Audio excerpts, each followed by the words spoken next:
नमस्कार बच्चों, एक बार फिर से स्वागत है आपका अपने हिंदी गुरु यूट्यूब चैनल पर। आज हम कक्षा 10 की हिंदी क्षितिज भाग 2 का अध्याय 11 लेखक रामवृक्ष बैनीपुरी द्वारा लिखित बाल गोविंद भगत के प्रश्न और उत्तरों का अभ्यास करेंगे। इससे पहले देखते हैं पाठ का संक्षिप्त परिचय। इस पाठ के माध्यम से लेखक श्री रामवृक्ष बैनीपुरी जी ने यह बताने की कोशिश की है कि वेशभूषा या अनुष्ठानों से कोई भी सन्यासी नहीं होता है। गृहस्थ जीवन जीते हुए मन से सन्यासी होना ही उच्च कोटि का सन्यास है। साथ ही लेखक ने पाठ के माध्यम से सामाजिक रूढ़ियों पर प्रहार किया है और इस पाठ की एक विशेषता यह भी है कि बाल गोविंद भगत के माध्यम से ग्रामीण जीवन की सजीव झांकी देखने को मिलती है। आइए तो अब देखते हैं इस पाठ के प्रश्न और उत्तरों को। बच्चों, मैंने ये प्रश्न और उत्तर काफ़ी छोटे छोटे और सरल भाषा में बनाए हैं जो आपको वीडियो देखने मात्र से ही याद हो जाएंगे। आइए तो शुरू करते हैं प्रश्न और उत्तरों को। इससे पहले आप इस वीडियो को लाइक तथा चैनल को सब्सक्राइब करें ताकि हमारी अगली वीडियो की नोटिफिकेशन मिल सके आपको सबसे पहले। प्रश्न 1, खेती बाड़ी से जुड़े गृहस्थ बाल गोविंद भगत अपनी किन चारित्रिक विशेषताओं के कारण साधु कहलाते थे? उत्तर, बाल गोविंद भगत एक गृहस्थ थे परंतु उनमें साधु कहलाने वाले गुण भी थे। उनकी विशेषताएं: नंबर 1, कबीर के आदर्शों पर चलते थे, उन्हीं के गीत गाते थे। दूसरा, कभी झूठ नहीं बोलते थे, खरा व्यवहार रखते थे। तीसरा, किसी से भी दो टूक बात करने में संकोच नहीं करते थे, न किसी से झगड़ा करते थे। चौथा, किसी की चीज नहीं छूते थे, न ही बिना पूछे व्यवहार में लाते थे। पांचवा, कुछ खेत में पैदा होता तो सबसे पहले सिर पर लादकर उसे वे कबीरपंथी मठ में ले जाते थे। वहाँ से जो कुछ भी भेंट स्वरूप मिलता था उसे प्रसाद स्वरूप घर ले जाते थे। छठवा, उनमें लालच बिल्कुल भी नहीं था। प्रश्न दूसरा, भगत की पुत्र वधू उन्हें अकेले क्यों नहीं छोड़ना चाहती थी? उत्तर, भगत की पुत्र वधू उन्हें अकेले छोड़कर नहीं जाना चाहती थी क्योंकि भगत के बुढ़ापे का वह एकमात्र सहारा थी। उसके चले जाने के बाद भगत की देखभाल करने वाला और कोई नहीं था। प्रश्न 3, भगत ने अपने बेटे की मृत्यु पर अपनी भावना किस तरह व्यक्त की? उत्तर, भगत ने अपने बेटे की मृत्यु पर औरों की तरह शोक और मातम नहीं मनाया। वे अपने मृत बेटे के सामने बैठकर मस्ती और तल्लीनता में कबीर के पद गाते रहे। वे मृत्यु को आत्मा परमात्मा का मिलन मानकर इससे दुखी होने के बजाय खुश होने का समय मान रहे थे। वे अपनी पुत्र वधू को भी आनंद उत्सव मनाने के लिए कहते जा रहे थे। प्रश्न चौथा, भगत के व्यक्तित्व और उसकी वेशभूषा को अपने शब्दों में प्रस्तुत कीजिए। उत्तर, बाल गोविंद भगत 60 वर्ष से अधिक उम्र वाले गोरे चिट्टे इंसान थे। उनके बाल सफ़ेद हो चुके थे। उनका चेहरा सफ़ेद बालों से जगमगाता रहता था। कपड़ों के नाम पर उनके शरीर पर एक लंगोटी और सिर पर एक टोपी धारण करते थे। बाल गोविंद भगत गले में तुलसी की बेडोल माला पहने रहते थे। उनके माथे पर रामानंदी टीका सुशोभित होता था। सर्दियों में काला कंबल ओढ़े रहते थे। प्रश्न 5वां, बाल गोविंद भगत की दिनचर्या लोगों के अचरज का कारण क्यों थी? उत्तर, बाल गोविंद भगत की दिनचर्या लोगों के लिए कौतूहल का कारण थी।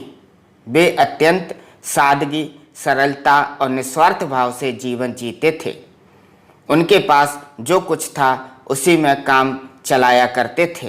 वे किसी की वस्तु को बिना पूछे उपयोग में न लाते थे। इस नियम का वे इतनी कड़ाई से पालन करते थे कि दूसरे के खेत में शौच के लिए भी नहीं जाते थे। कि दूसरे के खेत में शौच के लिए भी नहीं जाते थे। इसके अलावा दांत किटकिटाने वाली सर्दियों में सुबह खुले आसमान के नीचे पोखरे पर बैठकर गाना, 2 कोस जाकर नदी में स्नान करने जैसे कार्य लोगों के आश्चर्य का कारण था। प्रश्न 6, पाठ के आधार पर बाल गोविंद भगत के मधुर गायन की विशेषताएं लिखिए। उत्तर, भगत जी कबीर के गीत गाते थे। वे बहुत मस्ती से गाया करते थे। कबीर के पद उनके कंठ से निकलकर सजीव हो उठते थे। उनका स्वर बहुत मधुर था। उनके गीत सुनकर लोग मंत्रमुग्ध हो जाते थे।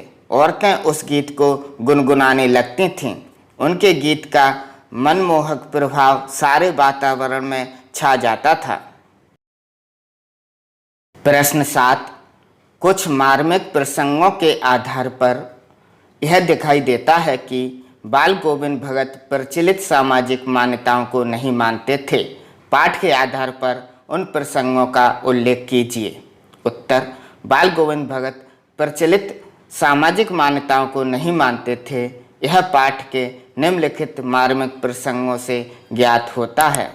देखें, नंबर 1, भगत ने अपने इकलौते पुत्र के निधन पर ना शोक मनाया और ना उसके क्रियाकर्मों को ज़्यादा तूल दिया। दूसरा, उन्होंने पुत्र केशव को मुख अग्नि न देकर अपनी पुत्र वधू से मुख अग्नि दिलवाई। तीसरा, उन्होंने विधवा विवाह के समर्थन में कदम उठाते हुए उन्होंने पुत्र वधू के भाई से कहा कि इनको साथ ले जाकर दोबारा विवाह करवा देना। चौथा, वे गृहस्थों के शिक्षा मांगने का विरोध करते हुए 30 कोस दूर गंगा स्नान करने जाते और उपवास रखते हुए यह यात्रा पूरी करते थे। पांचवा, बाल गोविंद भगत उन प्रचलित सामाजिक मान्यताओं को नहीं मानते थे जो उनकी कसौटी पर खरी नहीं उतरती थी। प्रश्न 8वां, धान की रोपाई के समय समूचे माहौल को भगत की स्वर लहरियां किस तरह झंझकृत कर देती थीं? उस माहौल का शब्द चित्र प्रस्तुत कीजिए। उत्तर, आषाढ़ महीने की रिमझिम के बीच सारा गांव खेतों में उमड़ पड़ा है। शीतल पुरवाई चल रही है। आसमान बादलों से आच्छादित है। कहीं हल चल रहे हैं, कहीं रोपनी हो रही है। बच्चे पानी भरे खेत में खेल रहे हैं। औरतें कलेवा लिए मेड़ पर बैठी हैं। इसी समय भगत का कंठ फूट पड़ता है और उनके स्वरों की गूंज आसपास के लोगों को झूमने के लिए विवश कर देती है। इसे सुनकर बच्चे झूमने लगते हैं, स्त्रियों के होठ गुनगुनाने लगते हैं और गीत की लय ताल पर उंगलियां रोपाई करने लगती हैं तथा कदम उठने लगते हैं। अब देखते हैं रचना अभिव्यक्ति का प्रश्न। प्रश्न 9, पाठ के आधार पर बताइए कि बाल गोविंद भगत की कबीर पर श्रद्धा किन किन रूपों में प्रकट हुई है? उत्तर, बाल गोविंद भगत का पहनावा और आचरण कबीरपंथी जैसा था। वे कबीर को साहब मानते थे और उनसे असीम श्रद्धा और विश्वास रखते थे। कबीर के प्रति उनकी श्रद्धा निम्नलिखित रूपों में प्रकट हुई है। 1, उनका पहनावा कबीर पंथियों जैसा था। दूसरा, उनके गले में तुलसी की माला और मस्तक पर रामानंदी टीका लगा होता है। तीसरा, वे अपने खेत की सारी उपज कबीरपंथी मठ पर ले जाकर चढ़ावे के रूप में अर्पित कर देते हैं और जो कुछ प्रसाद रूप में मिलता है उसी से घर चलाते हैं। चौथा, वे कबीर के समान खरा खरा व्यवहार करते हैं। 5वां, उन्होंने कबीर के पदों का गायन करते हुए दिन बिताए हैं। 6वां, उन्होंने आत्मा को परमात्मा का अंश मानकर मृत्यु को दोनों के मिलन का शुभ अवसर बताया है। उन्होंने कबीर की भांति जीवन को नश्वर बताया है।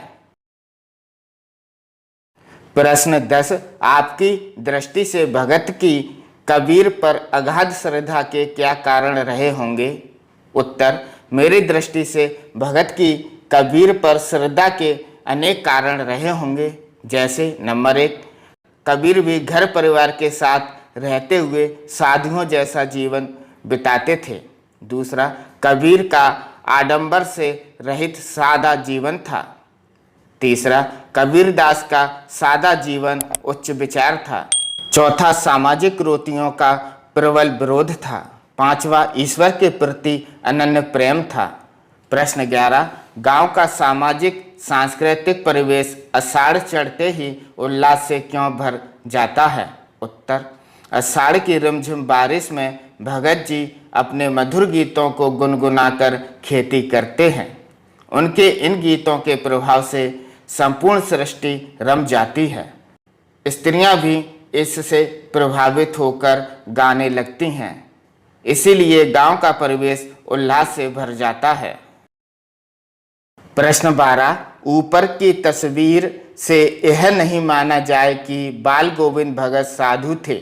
क्या साधु की पहचान पहनावे के आधार पर की जानी चाहिए? आप किन आधार पर यह सुनिश्चित करेंगे कि अमुक व्यक्ति साधु है? उत्तर, एक साधु की पहचान उसके पहनावे से नहीं बल्कि उसके आचार व्यवहार तथा उसकी जीवन प्रणाली पर आधारित होती है। यदि व्यक्ति का आचरण सत्य, अहिंसा, अपरिग्रहण, त्याग, लोक कल्याण आदि से युक्त है तभी वह साधु है। साधु का जीवन सात्विक होता है।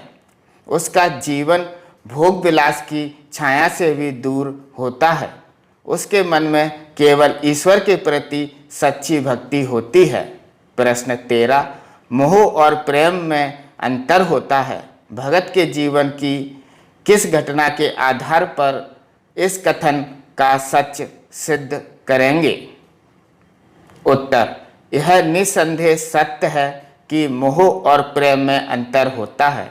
इसे भगत के जीवन की इन दो घटनाओं के आधार पर सत्य सिद्ध किया जा सकता है।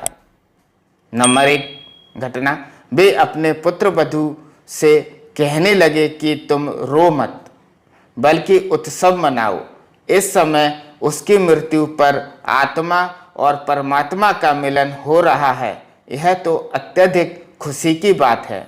दूसरा, भगत अपने बुढ़ापे में अकेला होने पर भी बहू को उसके भाई के साथ भेज देता है। अपने बुढ़ापे से मोह नहीं दिखाते हैं परंतु बहू से प्रेम करते हुए उसके भाई से उसका पुनर्विवाह करने का आदेश देते हैं। अगर आपको इस वीडियो की PDF चाहिए तो उसकी लिंक मैंने डिस्क्रिप्शन बॉक्स में दे रखी है, उस पर क्लिक करें और PDF देखें।